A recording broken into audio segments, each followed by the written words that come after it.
Okay, so this was scene 6.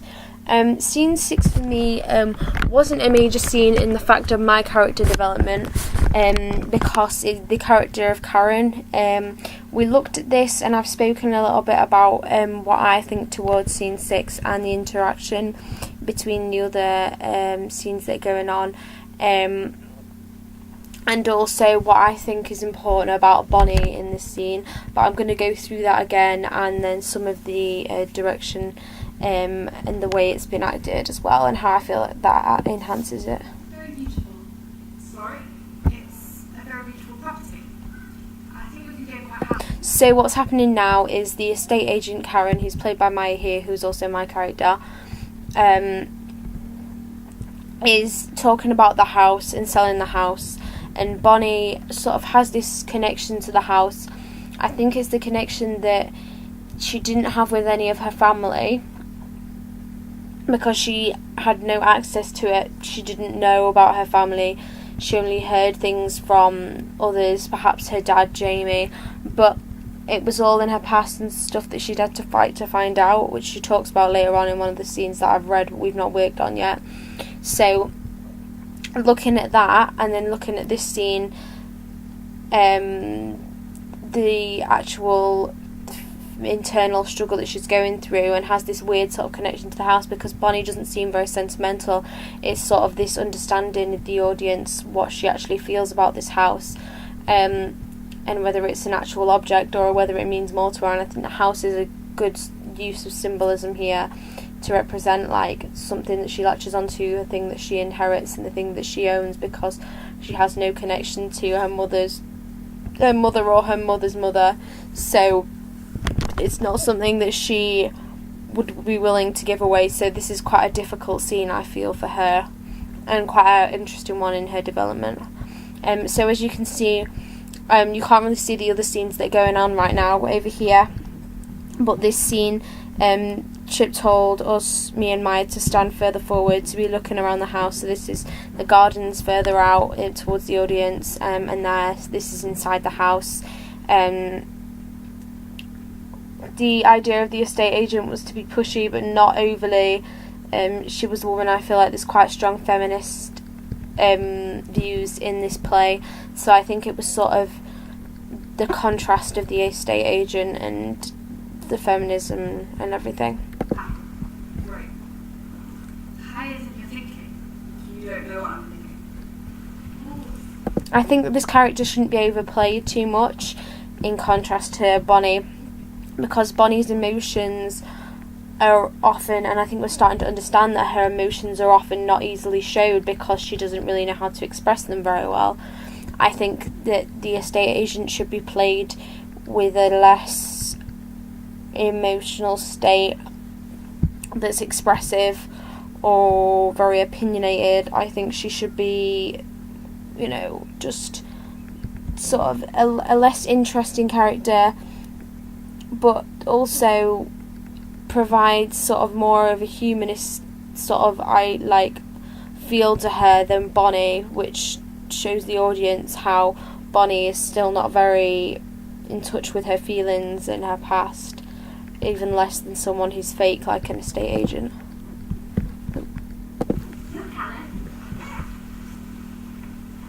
I was thinking about it. I mean, it's beautiful, but it's a bit of a rag. Should we wait and see if we can hear what's going to happen? It's just not. There's gaps in between where Carol is speaking. Again, we need to work on that because it looks frozen and jolted, and I think that something that I've learned from doing this scene is that the pace needs to stay the same. It needs to pick up a bit because the middle scene starts to get a bit intense, so I think the pace needs to pick up a little bit. Where you lived in? I wouldn't call it a wreck. More than it could be. I was thinking about it. Radio. Sorry. Yeah, look. Radio. So that's what the other scenes look like. The interaction between Jamie and Anna, so that's their second interaction where he comes and brings her flowers. It's more like a date type thing. They're both sort of got this cute little interest in each other. I think it's quite a cute, like, nice scene, a bit of a contrast to some serious stuff that's going on either side, but I think it's also a bit of a contrast to the last scene 5, which was quite deep. And also in the progression of the characters, it's sort of a bit of a hope for Anna, because she's, you know, got this new interaction, but their scene's a bit rocky, whereas I feel like this scene is starting to piece things together, started to make it clear to the audience these 3 generations are all linked.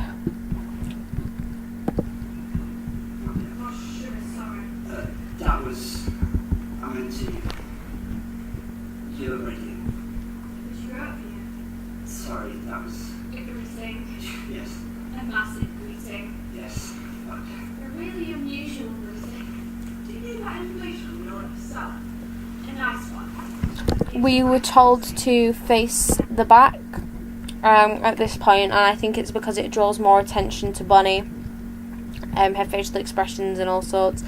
But I think we should be more mobile, and by standing still it almost does draw attention to us, because we're the only people that aren't facing the audience, whereas it's not, Karen is not a main character, she's just showing contrast in this scene to all the other characters that we've been playing, and to Bonnie herself. So I think that it should be a bit more mobile, but the idea of facing the back is fine. I'm not 100% sure why Chip chose to do this, but I think perhaps it was to draw more attention to Bonnie or to the other scenes, because there are a lot of gaps in dialogue in Bonnie's side.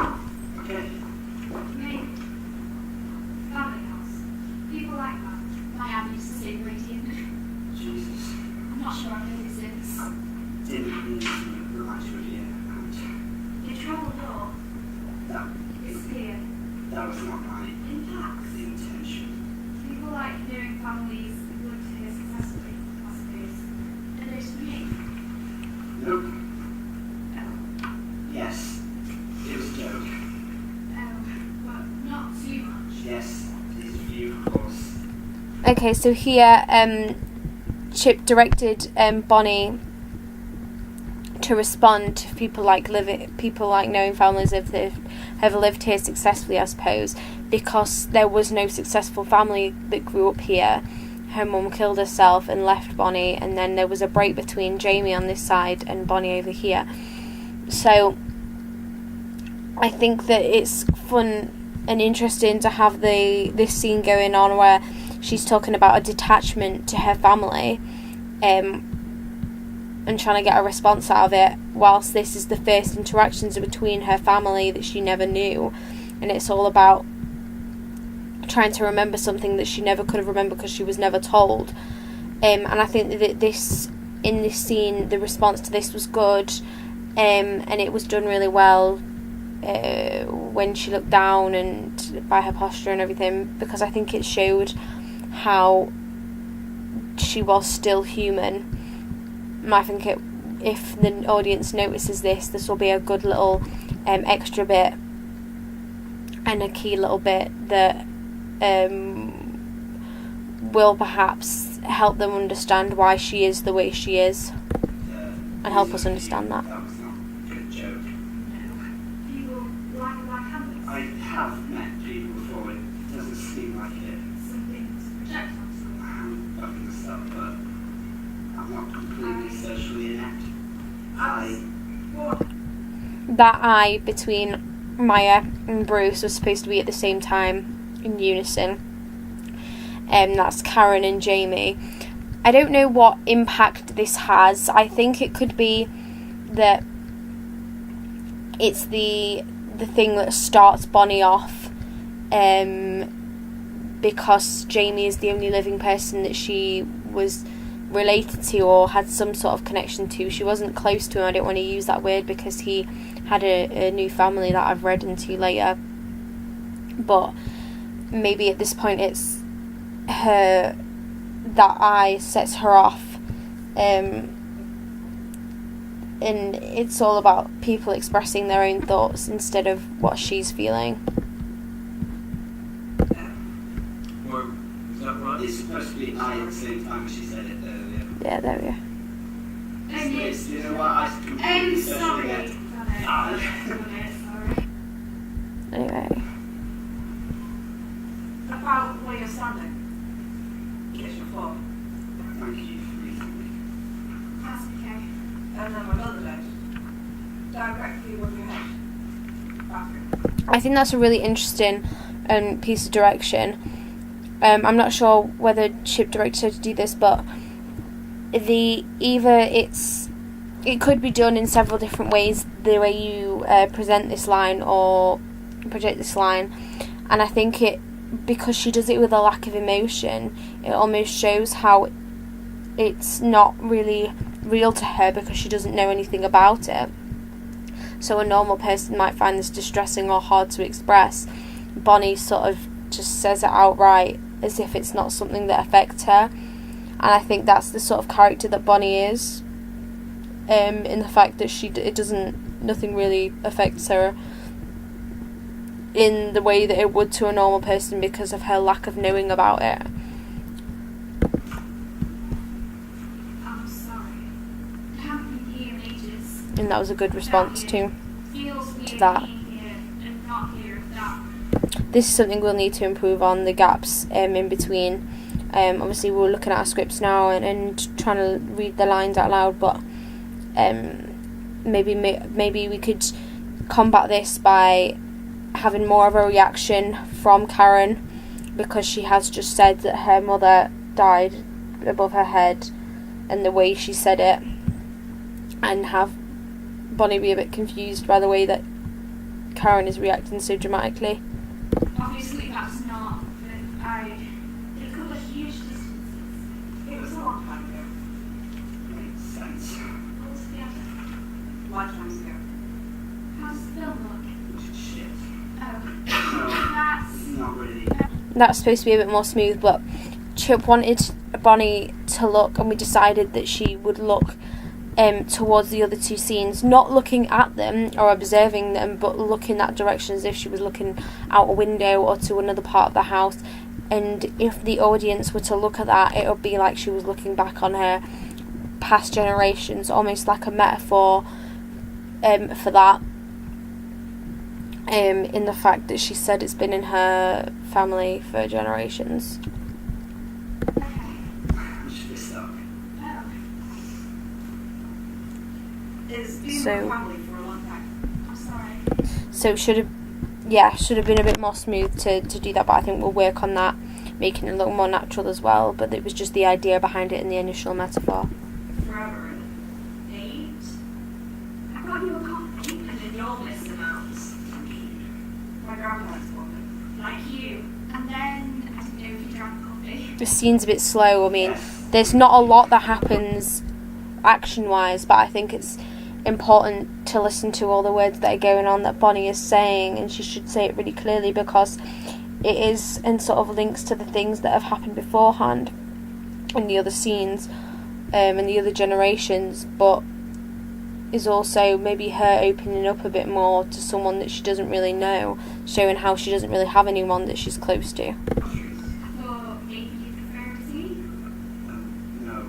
And the actors. So I got you tea as well. And you. So there's sort of a funny interaction going on here between 2 cups of tea and coffee because she didn't know what to get him, and so it's quite a cute little interaction where she wanted to impress him and they wanted to impress each other, whereas the other sides are quite serious, talking about their lives more so. And then I thought maybe I just click mad and controlling ordering all these drinks and Coffee is great. Apparently. Thank you. The use The inclination for you feels like you're working through gaps. And I know it's really hard. The use of the word apparently, I was going to say, I think should have a lot of emphasis on it because she repeats it a couple of times, and it's that idea that she doesn't actually know what has happened. She doesn't actually know. No one has specifically spoken to her about it. She's had to struggle to find out and ask people that have made them feel uncomfortable. So it's all this apparently that she keeps saying. Oh, but you can't feel that. Seeing things, actually feel. You know what I mean? It's yeah. Carry on. Yeah. I'm sorry Larry fell. Killed his dream. That's it. Is that right? Okay, go again. I'm sorry Larry fell. It is very beautiful, isn't Killed his best bit. Yes. Sorry. But I don't know what to do with it. I just keep watching you over and Yes. over again. I just weep. Are you sure you want to stop? No. It seems like all this is... I don't... Are you supposed I think that there should be more of a reaction from Bonnie with that, because immediately, because of the confusion that, well, obviously I would like to sell because I've hired an estate agent, but I think that across the stage you can hear that Anna says I don't, so it's maybe about her not wanting to sell the house either and her connection. I think if you listen to it carefully, it could sort of give that opinion, and maybe that's what's going on in Bonnie's head, and Alice Birch wanted to show that through the physicalisation of the other generations. I feel like that could be something that we could look at, and something that it might be trying to show here, definitely. things like that? As a human being, I say... And yes, the shoelace can exist. That question, can they actually coexist, and whether that is funny or not. it? Is that the joke? Right. I don't really know what to do with that information. I'm sorry. I think the awkward pauses should show how Bonnie's thinking about this more. I haven't been here for a while. My father found it. Don't you? I wish I had grown up here. Fields and barns and all this space. Family home. Is that what you write? Thing. I think that line was delivered really well in regards to the fact that it was sort of a question not being facetious, but an actual question in the way that she was asking Karen. What Karen's response is quite genuine as well. I think this interaction doesn't really matter in much that it doesn't really show how she is with other people. It just shows a lot about her, things that are going on internally in her head, almost being shown in the fact that her confusion, but not any emotion still. Maybe not. I can't stop thinking about it. Lost potential. Potential. Yes. That's it. Garden. Tidy it up. Swing set. Plant some flowers. I've come a really fucking long way to be here. I know. As it can be. It's not painful. This is the more movement that I was talking about, how we need to be more mobile, and this is the more mobile movement where we're talking about the new restorations that need to happen to the house. And I think that Bonnie is partly listening, but now she will ask for a moment, and it'll be about her thinking a lot about the house and what it means. And because there's this massive gap, to fill this massive gap, it's all about how there's this internal thing between the characters, and I think it provides a symmetry because on the other side of the scene is Carol on her own with a pram, but it provides a symmetry, and then the main action going on in the middle. I think it becomes a lot more interesting in how the three characters are similar. Sitting here and sitting with you. That is not feasible. I'm sure I appreciate I'm not a fucking project. No. Quality's global. I'm not just that bit of film. I don't think of you like that. This could be special. I don't. It could be a really, really long-term investment. A real opportunity for your family soon. Could you give me a minute? Uh, I just want 1 minute. I'm not sure what else you need to thinking about me on. I sat in front of you and told you about abscesses in my leg and injecting heroin into my fucking shoulders and about my mother dying, and you see you can't stop thinking about me. I wasn't really... So, Very beautiful. so in that end of the scene, Anna is getting quite emotional and riled about the things that have happened previously, about her basically talking about everything that had gone on with her drug addiction and rehab, and how it was meant something more to her, and it wasn't just her trying to flirt with him. And I think that's an important thing to show the independence of women in this, how they're all standing strong and they all want a moment. So that's the end of my part of the scene, and what I thought of it.